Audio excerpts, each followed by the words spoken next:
This could be the year that America slides into its total economic descent. I think if we look back at 2025, we saw a lot of policy changes on the administrative level. We saw a lot of changes in government. We saw a lot of new players coming in from South Africa. But 2026, I think, is going to be the year of absolutely no return because 2025 gives you a semblance of regularity for the America that once existed. But the America that you're about to see in 2026, it's an entirely different story. And it doesn't have a good ending because all empires must fall. And so in this video, I want to tell you exactly about the 3 steps, the 3 proof points I found that 2026 could be the year of America's great demise. And you know what? I'm coming to the state of mind that this could be the fastest empire collapse than anything we have ever seen in history. This is not fear content. This is timing intelligence. The U.S. will not collapse the way that Rome did. Rome fell with horses, parchment, and slow communication. But America's collapse is going to be algorithms, changes in security, shifts in infrastructure. And here is exactly why I believe it's accelerating.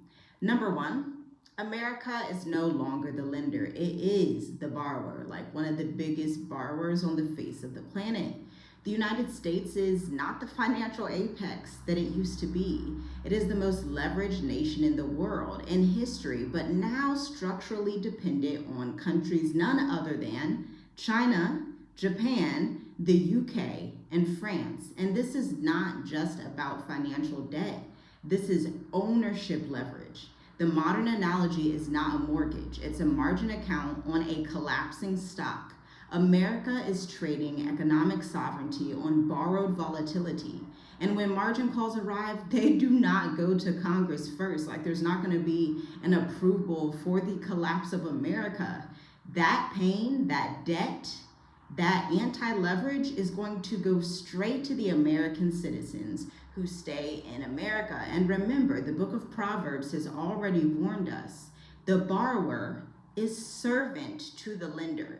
And so I'm the type of person, I like to take the Bible for what it literally says. It's universal law. And so there isn't a caveat here where America just doesn't fit into this scripture. No, the borrower is a servant or slave to the lender indefinitely. And this is not poetic, it's mechanical. That was Proverbs 22:7. Now here's step 2. The debt does not just disappear. It's rolled onto the population. Empires don't default outward and the debt just goes somewhere into the universe or to another country or just send that debt to Australia. No. They're going to internalize the debt and already have been on U.S. citizens. This looks like currency dilution, tax extraction, digital compliance, biometric linked services, labor productivity pressure, and transaction surveillance. I mean, it's no wonder America wants to do away with dual citizenship. They need to recoup as much monetary value as possible, recoup as many American people as possible. And so instead of being the great citizen of the greatest state in the world, America, you stop being a citizen altogether and you become collateral damage in the 2026 economic accelerated collapse of the American empire. So here's the analogy for this. If you're having a hard time wrapping your brain around this, let's just take this at the most superficial level that we can. And I want you to think about a failing tech startup that borrowed billions in funding. The founders protect themselves, the workers absorb the cuts, and the users, the actual customers, are going to absorb the fee. Governments behave the exact same way because America's government is a corporation built on hyper-capitalism. And now we're entering the age of AI enforcement, which actually does not really help this accelerated decline at all, where compliance is no longer manual, it's automated. Here's why. The digital ID, central bank, digital infrastructure currencies, programmable transactions, and social behavior scoring are all going to be normalized at once. Collapse is no longer going to be just chaotic. It's going to be managed by the system. And so what you have is a state worse than anything we've ever seen in history, because the technology today and the state of control that they want to exude today is unlike ancient Rome, ancient Greece, ancient Egypt. It's unlike any of that. This is a new, rare time period where you are not going to want to be anywhere near the physical United States of America as a U.S. citizen.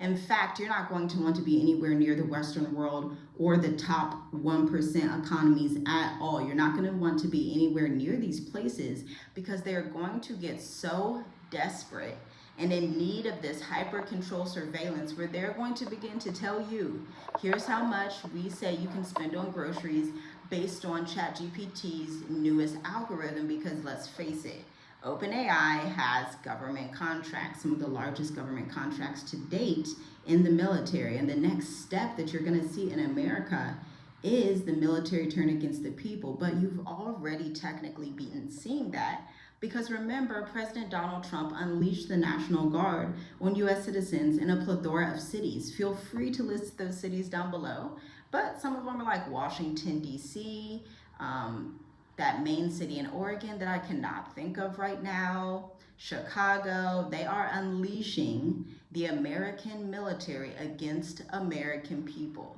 This is a trial ground for the next stage of that world order that they want to put in place, and that they are going to be successful with putting in place. But it requires a large amount of technology.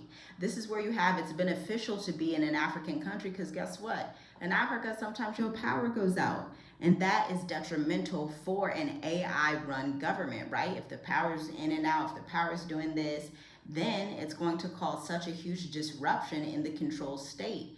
That's why Africa is going to be one of the last continents on the face of the earth that actually has a semblance of freedom.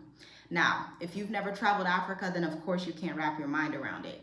But if you've been in Africa in the past 5 years and you've seen the villages, you've seen the islands, you've seen what it's actually like on the ground, then you know the reality is, with the exception of maybe a South Africa and a Kenya, most of these countries are just not ready technologically or electrically for any type of control system. And so the Western world and China are going to go ahead and continue with their world order, with or without the continent, while the African continent goes into a type of resurrection that has not been seen ever before.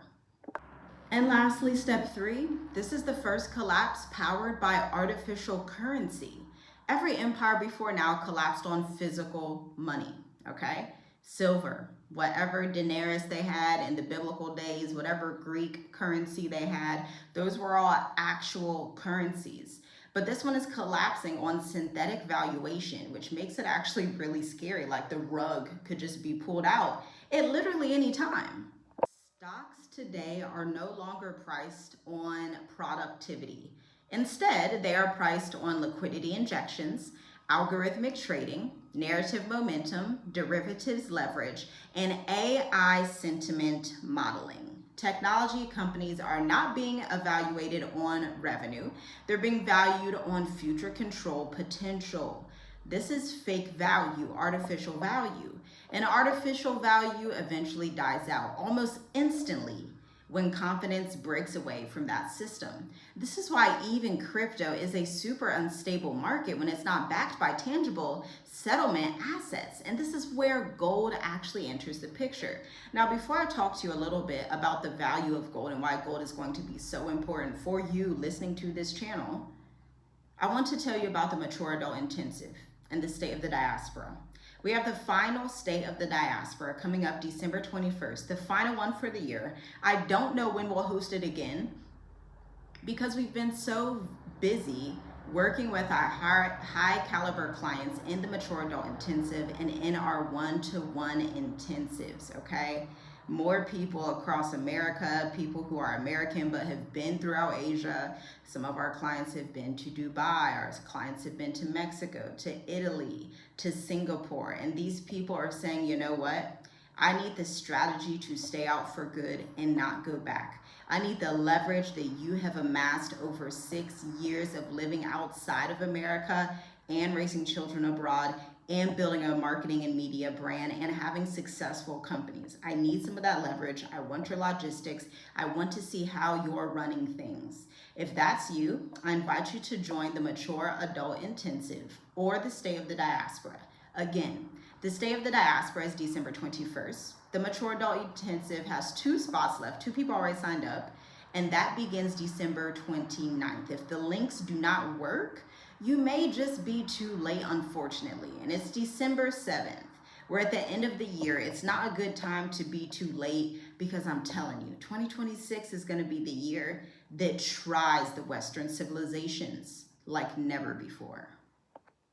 Now let's talk about why gold is so different from everything else. I love investing in gold. I've been watching the price of gold for about 3 to 4 years now, and it has really blown my mind. It's astronomical. Even in the past 25 years, gold has actually outperformed the entire stock market and still does. And so this is only going to increase with time.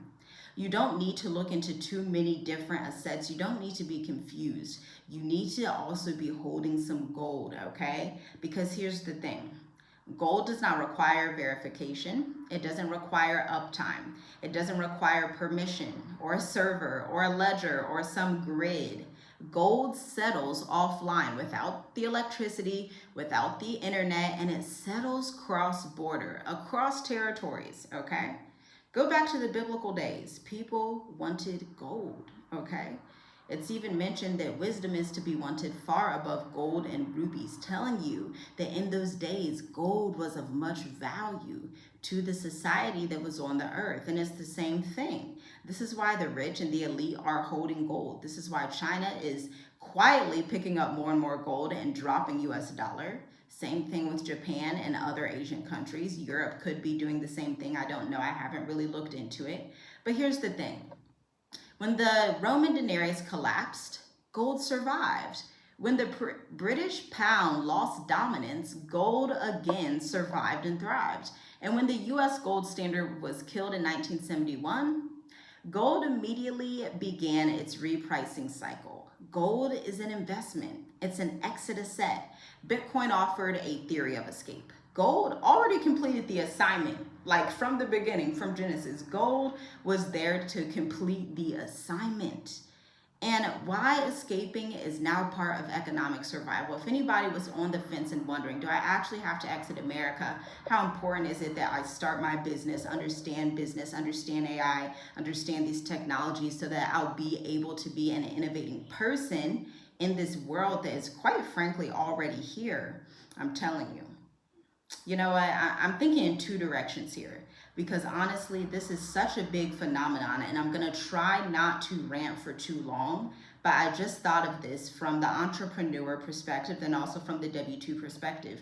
Do you know now that if you do not have AI skills on your resume, and you do not know how to use cross-functional technology in different arenas, then you will not even get a job. This is part of the reason you see people that are not able to get jobs in business. If you are not familiar with how to leverage innovation and AI in your business, you are left behind because you are coming up against competitors who are leveraging AI.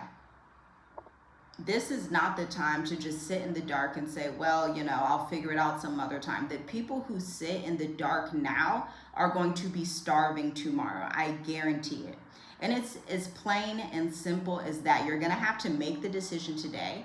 Am I just going to learn what needs to be learned? Am I going to start testing these technologies? Am I going to start to work with a business coach? Am I going to understand what's happening in the market? Because it's happening faster than ever before. Remember, I've been an entrepreneur for 9 years.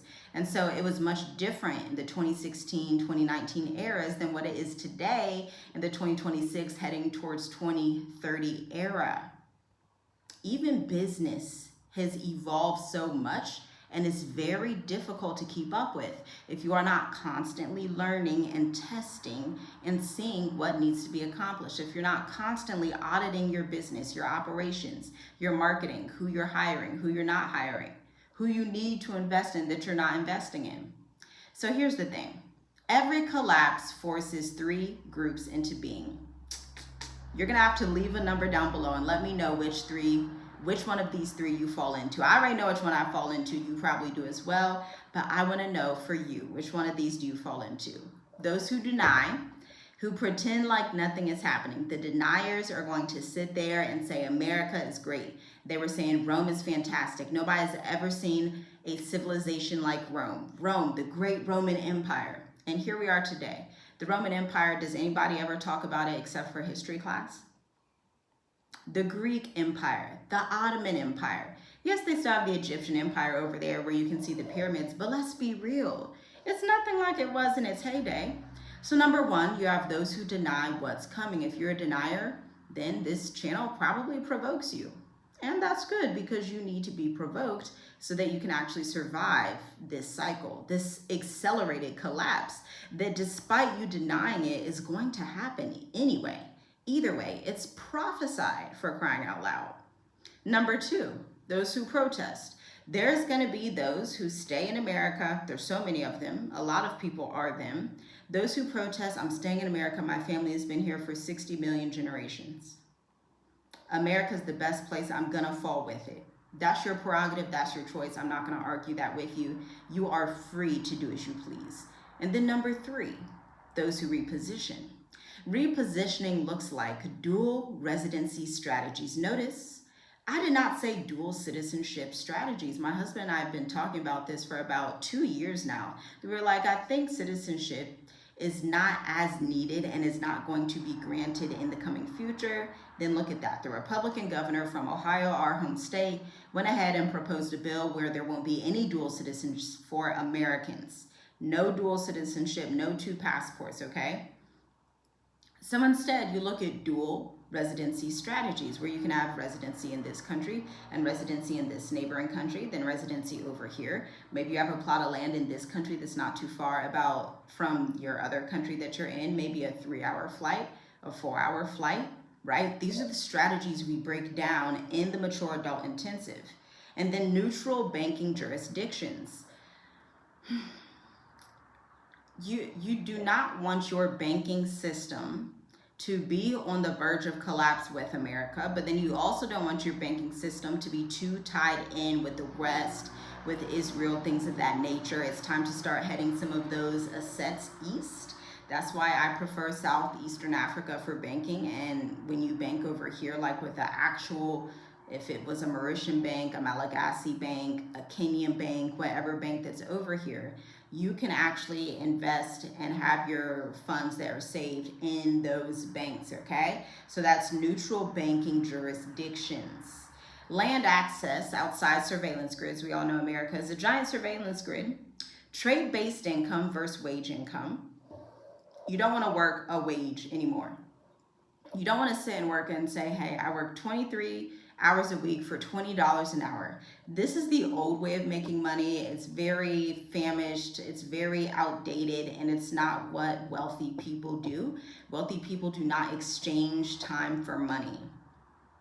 People who are wealthy, people who want to spend time with their family, entrepreneurs, they exchange their time for value, or their service for value, their product for market value. We're gonna cover that in the next video. If you want to learn about that, stay tuned, subscribe, hit the like button, and share this with 20 people. And tangible wealth versus digital scored wealth, okay? Think about the social credit system that's coming where it's gonna be like, oh, you're a score 19, so you're only allowed to buy jelly and peanut butter today. Like, that's outrageous. That's just, quite frankly, insane. In previous empires, escape required boats and months of preparation. But now all it takes is a passport, a strategy, and some discernment. Movement is still legal, but the window is definitely narrowing. This is why the American accelerated collapse is going to happen quicker in history than ever before. See, ancient Rome took about 300 plus years to collapse. The British Empire took over a century, okay, so it was a little bit quicker than Rome. But America is attempting to compress imperial unwinding into less than 40 years. Why? Well, it's because information spreads instantly. Capital moves in milliseconds, where they would have shipped gold across the sea in boats and silver and goods and this and slaves and all of these boats. This stuff happens in milliseconds now without slaves. Like it just happens quickly. Panic propagates faster than order in this internet world that we are in. Panic is going to propagate faster than the actual order that you need to live a peaceful life. And then AI executes policy without debate. You know, AI is already being advisors in the top government command right now. AI is already being used for all of that. We're slowly seeing the dwindling away of human thought processes. Until 5 to 10 years from now, it's going to be rare to see people like you and I who can hold a conversation without a robot telling us what to say or what to think, or checking in with the robot and saying, hey, it's 8:23. Am I allowed to speak like this at this time? You can't imagine a world like that, but that world is coming very quickly. I mean, think about it. How much has the world changed since 2022 with ChatGPT, and it's only 2026? I mean, it's about to be. It's only 4 years later. Think about how much has changed. Where they used to have the old videos of Will Smith eating spaghetti and they looked absolutely insane, to now, with these AIs, you're not really gonna know if it's him or not. You have the voice acceleration. They can copy your voice. They can copy your likeness. They can do way more than you can even imagine, especially if you are not leveraging AI and you don't even know the use of it. You have never evaluated it. I was on a tech contract recently, literally evaluating AI to see its capacity and capabilities to work against humans. And it's really, really interesting. That's all I can tell you about that. These tech contracts, they're very, very interesting. But this is why stocks now come into clusters as well. Banking strains, war pressure, currency decay, supply instability, mass migration, digital identity mandates, all at once, not sequentially, not over 300 years, not over 40 years. All of this is happening all at once for the great American empire to decline faster than the world has ever seen before. And after all, Revelations itself says Babylon will fall in 1 hour. Prophecy, in fact, just says it right there. And so if there's anyone that's like, America's not Babylon, well, you may come to a rude awakening in 2026. And listen, here's the underlying spiritual law behind it all. Debt is not neutral. Surveillance is absolutely not safety. This is a pharaoh spirit taking over the earth again. Compliance is not freedom. Empires always 100 million% of the time collapse when their currency becomes fiction, their laws become selective, and their people become inventory, products. This is not the end of the world, but it is the end of the current world system. You know that you cannot prepare for collapse with fear, or with stagnancy, or with being in freeze mode. This is the time to prepare with positioning, no matter how uncomfortable. Mobility, tangibility, discernment, and sovereign strategy. The collapse does not start with fire. It's actually starting and probably ending with software. Shalom, shalom. I'll see you in the next video.